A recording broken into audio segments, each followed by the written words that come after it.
Wasatch kindergartners. We're going to do a fun art project on shape and color.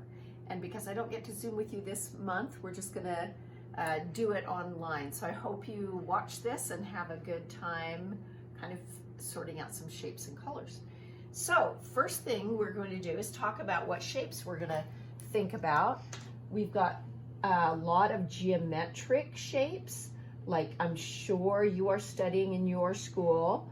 Squares, triangle has 3 sides, a rectangle has 2 long sides, 2 short sides, a circle, of course, an oval. Those are kind of the geometric shapes that we're going to be looking for and play with today. And then there's organic shapes, and organic shapes are kind of like our line monster that we did. They can be any shape, and they're found in nature. Often things like leaves or trees are organic shapes. That means they don't necessarily have evenness to them or all the same or straight lines to them. They're all quite curvy. The shape of a dog maybe is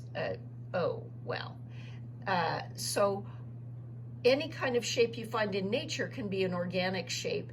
So anything is a shape, really. It doesn't have to have even sides or squares or circles. So what I thought that we could do that would be fun for you is go on a scavenger hunt at your house and find different things that have these shapes to them. Find something that's a circle, something that's a square, something that's a triangle. See if you can find an oval and a rectangle, and come back here and we'll go to the next step. Welcome back from your scavenger hunt. So I hope you paused and went looking for some different things of different shapes. Circles are kind of easy to find. I found a few different kinds of circles.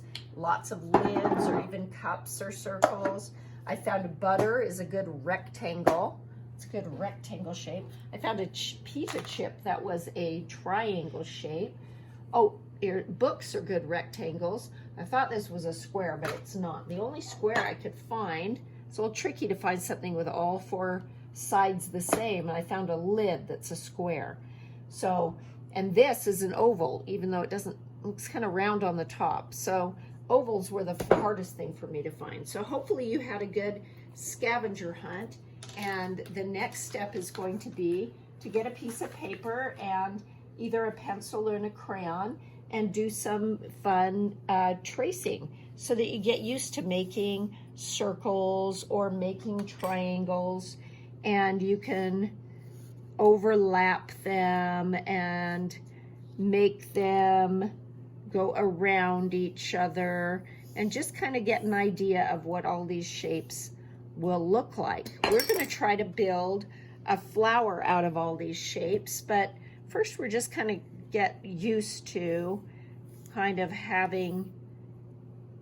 tracing them so that you get some different shapes within shapes even.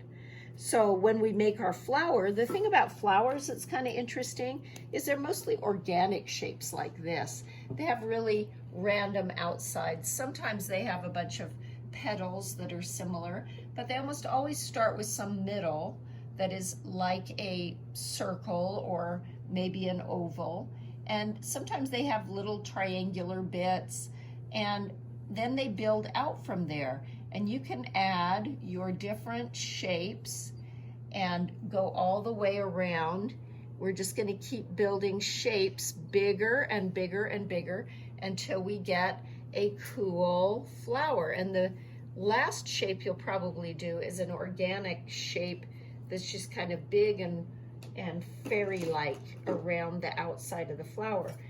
And when you do that, you'll be using your piece of paper and some crayons, because I know you guys have those at home, and you'll decide what to start out with. If you feel pretty confident that you've had a lot of time to trace and get used to these different shapes, you can go right to doing it freehand. That means without tracing. So if you want to start, I'd start with something in the middle, like maybe you start with a circle in the middle. And this is where we add color. That's why we are using the crayons, to kind of get some really beautiful colors.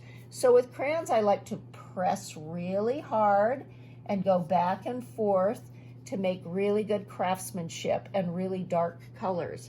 I also like to do a lot of, around the edge, you can outline, and you can add, I'm adding a red to a pink to give it just a more interesting color. So layering colors is another thing that you can do with flowers or with crayons to make your flowers. So the next one that we're gonna do, the next shape we want is to be a little bit bigger, and choose your shape. Maybe you have kind of a square shape that's the next part of that flower.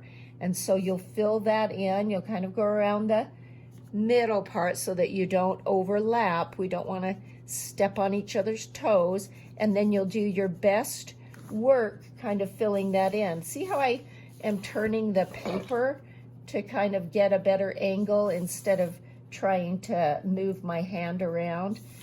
If it's more comfortable there, you move your paper so that it's at the best place. And again, you'll spend more time with this. I'm just going to do it quickly and do one color, but you can add, a couple of different colors to your crayon and to your beautiful flower. We're each going to build our favorite big flower, and that's the one that we're going to put in the envelope to come home, hopefully, and then, or come back to school, and then we're going to build a great big bouquet of all your flowers. So maybe the next level is there's triangles or ovals.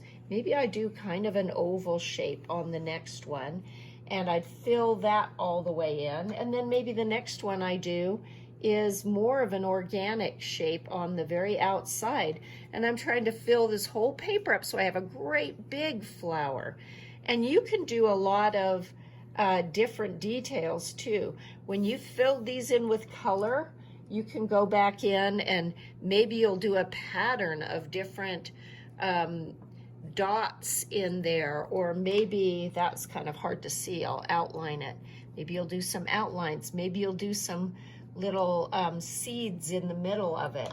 Maybe one of them has lines that go all the way around. Nature makes all sorts of crazy things with flowers. That's why I thought I'd pick flowers, because there's no real rule to how a flower grows. There's so many different types. So I'll keep filling this in, and I'll show you what I get when we finally finish it. And I hope you use all the shapes that you find, and you practice all the different ones. Put one big organic shape around the edge to make a beautiful flower. And I hope to see a big bouquet when we see each other again.